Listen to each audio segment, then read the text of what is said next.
벌크업을 단시간에 할 수 있는 역대급 방법, 이 방법은 과학적으로 증명된 방법입니다. 적용하면 단시간 안에 효과를 볼 겁니다. 이런 것들은 주로 사기입니다. 근육은 하루 이틀 만에 커지는 조직이 아닙니다. 단백질 합성 속도와 회복 주기라는 생리학적 한계가 있기 때문입니다. 그래서 이런 사기 영상에서가 단시간 안에 벌크업을 하려고 하다가는 근육이 아니라 배만 볼록 나온 외계인 체형이 될 수 있습니다. 오늘은 멸치들을 위해서 운동 원리와 제 경험을 바탕으로 현실적으로 적용 가능한 벌크업 방법을 정리해 드리겠습니다. 영상 끝까지 보시면 더 이상 왜 안 크지? 라는 고민을 하지 않게 되실 거니까요. 끝까지 집중해 주세요. 일단 결론부터 말하면 마른 체질에게 가장 힘든 건 식사 자체보다 먹은 뒤 소화가 안 되면서 느껴지는 불편함과 통증입니다. 많은 분들이 벌크업을 시작할 때 무조건 많이 먹어야 한다는 생각으로 접근하다 보니 소화불량을 겪고 금방 포기하게 됩니다. 사실 마른 체질인 분들이 벌크업 할 때는 많이 먹는 것보다 장에서 얼마나 잘 흡수되느냐가 더 중요합니다. 저 역시 장이 예민한 편이라 조금만 많이 먹으면 바로 화장실부터 가는 체질이었습니다. 그때는 이렇게 먹는데 왜 안 들지? 라고 생각했지만 지금 와서 보면 문제는 양이 아니라 흡수에 있었습니다. 먹는다고 다 내 몸이 되는 게 아닙니다. 흡수되지 않으면 그냥 그대로 다 배출되는 겁니다. 그래서 과식 대신 하루 5끼로 나눠 먹고 끼니 중간에 바나나 같은 간단한 간식으로 혈당을 안정적으로 유지해주고 장 컨디션을 먼저 관리해야 됩니다. 저는 이렇게 하고 대근육 유지 훈련을 병행했더니 3개월 만에 체중이 10kg가 증가했습니다. 그러니 몸을 키우고 싶다면 칼로리 계산 전에 장 상태부터 점검해보세요. 먹는 만큼 흡수되지 않으면 벌크업은 절대 성공할 수 없습니다. 벌크업의 핵심은 소화 능력입니다. 흡수가 어느 정도 안정되면 그 다음에 봐야 할 게 총 섭취 칼로리입니다. 마른 체형들이 가장 많이 하는 말이 이거죠. 난 진짜 많이 먹는데도 안 쪄. 근데 대부분 이 말은 절대적인 양이 아니라 자기 기준의 느낌인 경우가 많습니다. 정확한 표현은 이겁니다. 많이 먹으면 안 찌는 게 아니라 배부르게 먹어도 안 찐다. 왜냐하면 마른 사람의 만복은 다른 사람 기준에선 그냥 평범한 한 끼일 수 있습니다. 그 순간은 배부른데 하루 전체 칼로리를 계산해보면 유지 칼로리도 못 넘기는 경우가 많습니다. 저는 예전에 나 과자 엄청 먹는데도 살 안 쪄 이렇게 말하던 사람이었습니다. 주변에서 친구들이 과자 많이 먹으면 살쪄 라고 하는데 나는 과자 먹는데도 그대로니까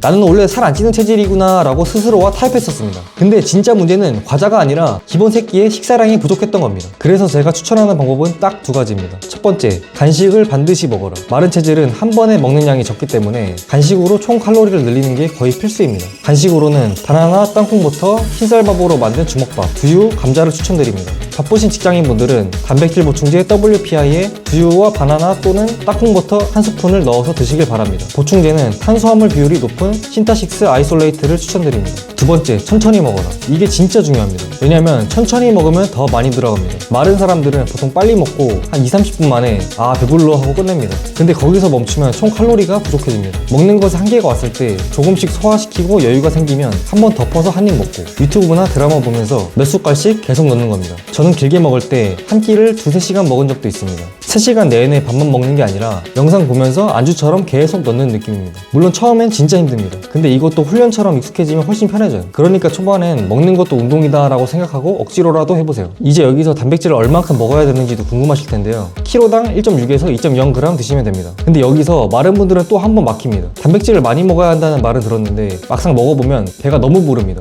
단백질은 포만감이 강해요. 특히 닭가슴살처럼 고형 단백질은 더 그렇습니다. 그래서 많이 먹다 보면 정작 밥이 안 들어가고 간식도 못 먹고 결국 총 칼로리를 못 채우게 되는 겁니다. 이게 마른 체형이 벌크업을 실패하는 가장 큰 이유 중에 하나입니다. 벌크업에서 1순위는 단백질이 아니라 총 칼로리입니다. 칼로리가 부족하면 단백질을 아무리 먹어도 체중은 안 늘어납니다. 그러니까 처음부터 단백질을 억지로 너무 많이 드시지 마세요. 우선은 식사가 막히지 않고 속이 불편하지 않을 정도까지만 드세요. 예를 들어서 처음에는 80에서 90g 정도만 드셔도 돼요. 그리고 몸이 적응하면서 식사량이 늘어나고 위가 조금씩 편해지면 그때 점진적으로 단백질 그람수를 올리세요. 90g에서 100g, 100g에서 110g 이렇게 천천히 마른 체형은 많이 먹는 연습부터 해야 됩니다. 단백질을 과하게 먹어서 밥이 안 들어가는 상황을 만들면 그건 벌크업에 방해가 됩니다. 여기까지가 먹는 전략이었으면 이제는 회복 전략입니다. 많은 분들이 먹는 것과 운동만 이야기하고 정작 가장 중요한 걸 빼먹습니다. 바로 수면을 통한 회복인데요. 수면이 근육을 만드는 공장이면 그 공장이 돌아가는 시간이 바로 잠잘 때입니다. 그 정도로 필수 불가결입니다. 그런데 이상하게도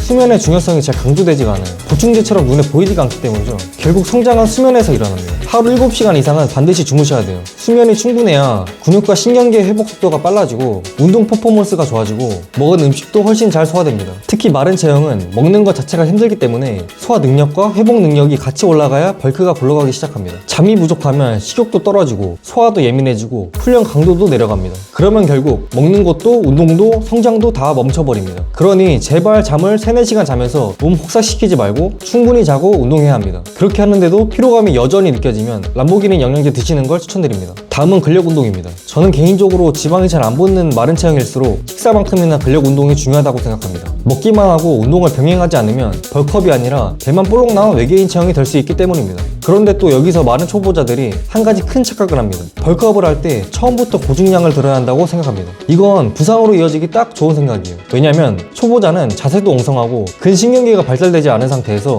무게를 올리면 올릴수록 타겟 근육이 아니라 관절, 허리, 어깨 같은 약한 부위가 먼저 버티다가 망가집니다. 자세가 무너진 100kg보다 정확한 60kg이 훨씬 성장에 효과적입니다. 그렇다면 어느 정도 무게로 시작해야 할까요? 처음에는 욕심내지 말고 본인이 하고 싶은 운동을 하나 정해서 본인의 원RM의 60에서 70% 정도로 6에서 12회 정도의 반복이 가능한 무게로 진행하세요. 이 구간이 자세를 무너뜨리지 않으면서도 근육에 충분한 자극을 줄 수 있는 범위입니다. 여기서 핵심은 몇 킬로를 들었냐가 아니라 그 부위에 자극이 걸린 상태로 반복을 끝까지 가져가느냐입니다. 초보자일수록 무게 자랑보다 자극을 잡는 능력을 먼저 만들어야 합니다. 저도 약해 보이기 싫어서 무게를 무작정 올리던 때가 있었습니다. 근데 그러면 안 되고 자극을 잡는 방법을 먼저 배우고 근신경계가 활성화된 그 이후부터 중량을 올리는 겁니다. 그런데 여기서 문제가 하나 있습니다. 많은 분들이 자극을 잡는다는 게 뭔지 잘 모릅니다. 유튜브로 운동품을 외워도 막상 하면 자극이 안 와요. 예를 들어 벤치프레스. 머리로는 가슴 쓰는 운동이라고 아는데 실제로는 어깨에 팔만 쓰는 경우가 많습니다. 그래서 제가 추천하는 방법은 움직이기 전에 자극 포인트를 먼저 찾는 것입니다. 예를 들어 벤치프레스 자세를 잡고 여기서 가슴이 쓰이는 느낌이 난다. 그 느낌을 유지하면서 들어 올리고 내리고 반복하는 겁니다. 이게 더 쉬운 예시는 수명 의자 자세를 생각하시면 됩니다. 자세가 틀리면 허벅지에 별 느낌이 안 나는데 자세가 맞으면 바로 허벅지가 불타면서 식은땀이 나죠. 그 감각을 찾는 게 먼저입니다. 운동은 진짜로 몸이 이해해야 자극이 들어옵니다. 이제 어느 정도 근신경계가 활성화되고 자극도 잡을 수 있게 됐다면 그 다음에 해야 될 건 어디를 먼저 본격적으로 키울 것인가입니다. 벌크업을 한다는 건 결국 프레임을 키우는 겁니다. 프레임을 키운다는 건 작은 근육이 아니라 큰 근육부터 키운다는 겁니다. 그래서 처음부터 종목을 이것저것 많이 벌리면 안 되고 몸 전체를 키우는 근본 종목을 해야 됩니다. 유튜브에 바이럴 운동 많죠? 유명하다고 다 따라할 필요가 없습니다. 제일 중요한 건 내 몸을 맞는 구조화된 프로그램을 하나 정해서 고정하는 것입니다. 유행하는 운동을 계속 갈아타는 것보다 내 몸을 맞는 내가 하고 싶은 운동법을 찾아서 꾸준히 반복하는 게 몸을 훨씬 빠르게 키웁니다. 가슴, 등, 하체, 어깨 이 네 부위를 키우는 근본 종목 위주로 가져가세요. 4대 운동인 벤치프레스, 스쿼트, 바벨로우, 오버헤드 프레스를 메인으로 가져가고 내가 키우고 싶은 부위의 운동을 보조 운동으로 넣어주시면 됩니다. 그럼 루틴을 어떻게 가져가야 되는지 예시로 보여드리겠습니다. 첫 운동은 벤치프레스 4세트에 6에서 8회, 그 다음 오버헤드 프레스 4세트 6에서 8회, 세 번째는 인클라인 프레스나 딥스 또는 케이블 플라이 3세트 10에서 12회. 포인트는 어깨와 상용부를 키워서 상체 프레임을 넓히는 데 집중한다는 것입니다. 두 번째 날의 첫 운동은 바벨로우 4세트 6에서 8회, 그 다음 턱걸이나 랩풀다운 3에서 4세트 10에서 12회, 페이스풀 3에서 4세트 6에서 8회, 바벨컬 3에서 4세트 10에서 12회. 포인트는 등의 두께와 넓이를 동시에 키워서 상체를 뒤에서 넓혀주는 것입니다. 세 번째 날 첫 번째 운동은 스쿼트 4세트 5에서 8회, 레그 프레스 3에서 4세트 10에서 12회, 레그컬 3세트 10에서 12회. 포인트는 하체 프레임을 키우고 그 위에 밀도와 디테일을 채워 넣는 것입니다. 그리고 여기서 한 가지 궁금하실 겁니다. 왜 어떤 운동은 6에서 8회고 어떤 운동은 10에서 12회인가? 먼저 벤치프레스, 바벨로우, 스쿼트처럼 대근육을 쓰는 메인 운동은 6에서 8회로 설정한 이유가 있습니다. 이 구간이 근비대와 중량 증가를 동시에 가져가기 가장 좋은 구간이기 때문입니다. 마른 체형은 너무 저번복으로 가면 관절에 부담이 먼저 오고 너무 고번복으로 가면 자극만 있고 프레임이 안 커집니다. 그래서 프레임을 키우는 메인 운동은 원RM의 약 75에서 85% 정도의 무게로 6에서 8회를 가져가면서 점진적으로 중량을 올려주는 게 가장 좋습니다. 쉽게 말해 프레임은 가벼운 무게로는 잘 안 커집니다. 적당히 무겁게 밀어줘야 합니다. 그럼 왜 보조 운동은 8에서 12회냐? 이유는 간단합니다. 메인 운동을 끝내면 이미 신경계도 쓰였고 힘도 어느 정도 빠진 상태입니다. 그 상태에서 또 6에서 8회 고중량을 계속 밀면 자극이 아니라 관절 부담이 먼저 옵니다. 그래서 보조 운동은 조금 더 가벼운 중량으로 8에서 12회에 가져가면서 근육에 집중해서 자극을 넣는 구간입니다. 예를 들어 인클라인 프레스는 상흉부를 채우는 용도고 레그컬은 햄스트링을 보완하는 용도입니다. 즉 한 줄 정리하면 이겁니다. 메인은 프레임을 넓히고 보조는 그 프레임을 더 두껍고 입체적으로 만든다. 6에서 8회는 프레임을 넓히기 위한 무게 중심 힘 구간, 8에서 12회는 메인 운동 이후 남은 힘으로 프레임을 더 두껍고 입체적으로 만드는 구간, 이렇게 이해하시면 됩니다. 여기서 당부드릴 게 있습니다. 하체는 절대 빼먹지 마세요. 하체 운동은 단순히 다리만 키우는 게 아니라 하체를 강하게 자극하면 테스토스테론 같은 천연 스테로이드 분비가 촉진되고 전신 성장에 큰 영향을 줍니다. 그래서 하체 운동을 꾸준히 해주는 사람과 하체를 빼먹는 사람은 몸이 커지는 속도 자체가 달라집니다. 이제 내가 치는 중량이 6에서 8의 범위에서 익숙해졌다 싶으면 조금씩 무게를 올리시면 됩니다. 결국 체격을 바꾸는 건 점진적 과부하,